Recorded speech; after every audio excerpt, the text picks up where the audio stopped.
Aye. Hi, all. In the last discussion, People for His Name, we're now in the last 2 pages of it. Ray has just been connecting symbols that we as Jehovah's Witnesses would not necessarily connect. We know the symbolism of the cross and the flag, but do we think of the name of God itself, that is the Tetragrammaton, as a symbol?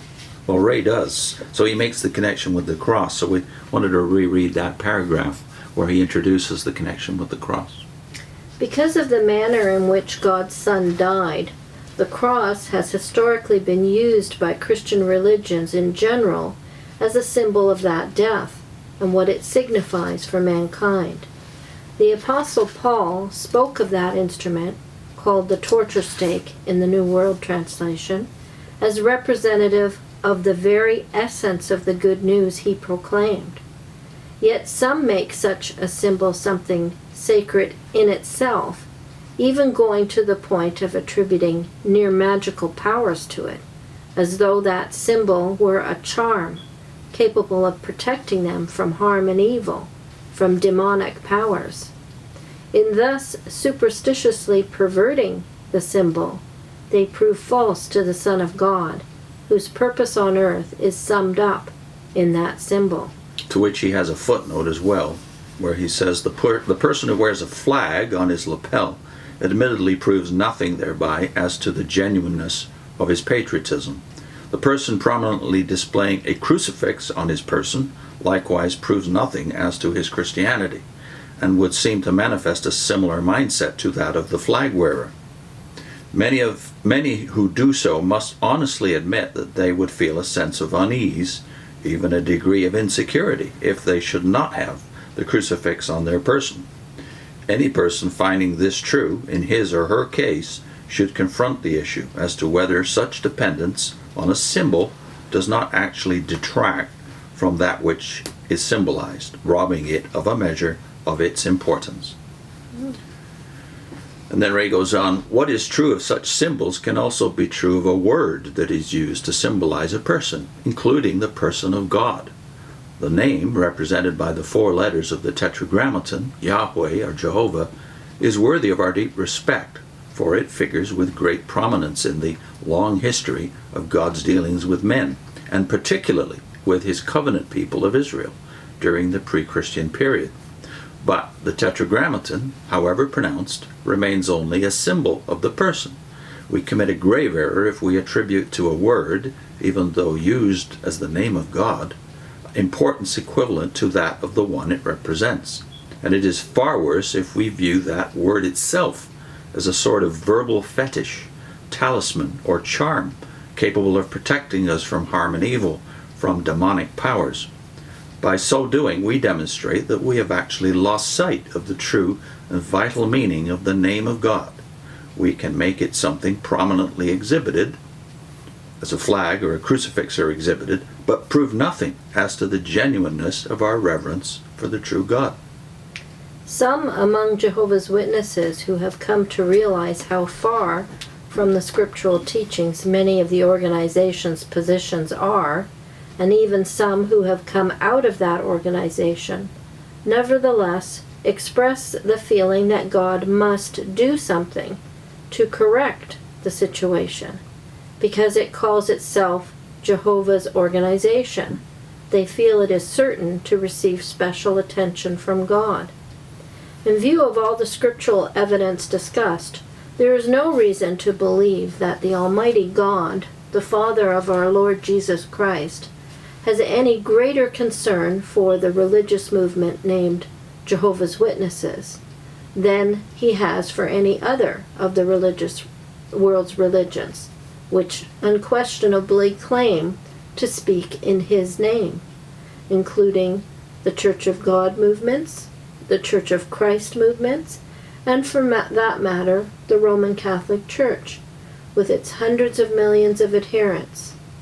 To think that God is obligated to take some special action to clean up the Watchtower organization while letting whatever problems and faults exist in all the thousands of other religions continue as they are sorry,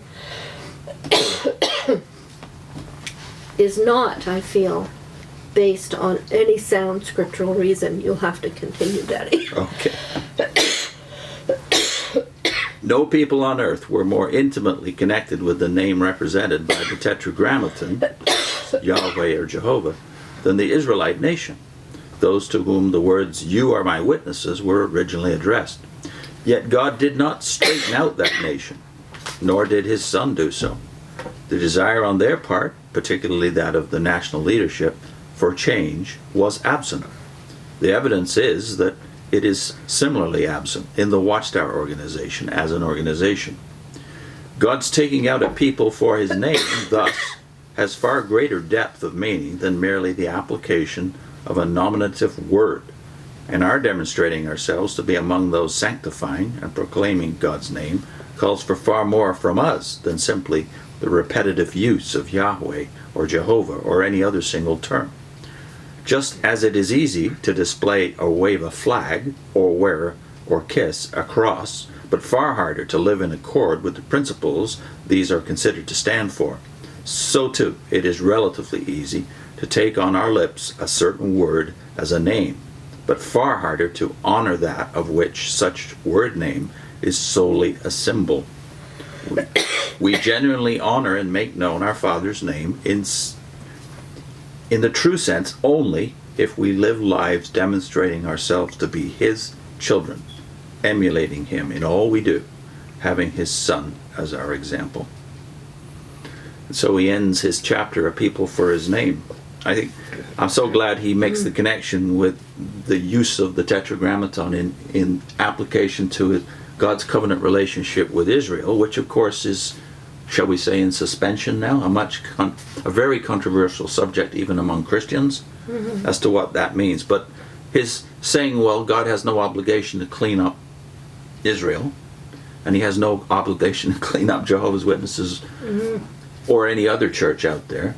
But I do think he's glossing over one major point, namely that, yes, there's no prophecies in the Bible that God will clean up the church before the end comes. In fact, there's a pretty explicit reference to a general apostasy, not at the beginning of the church, but the end.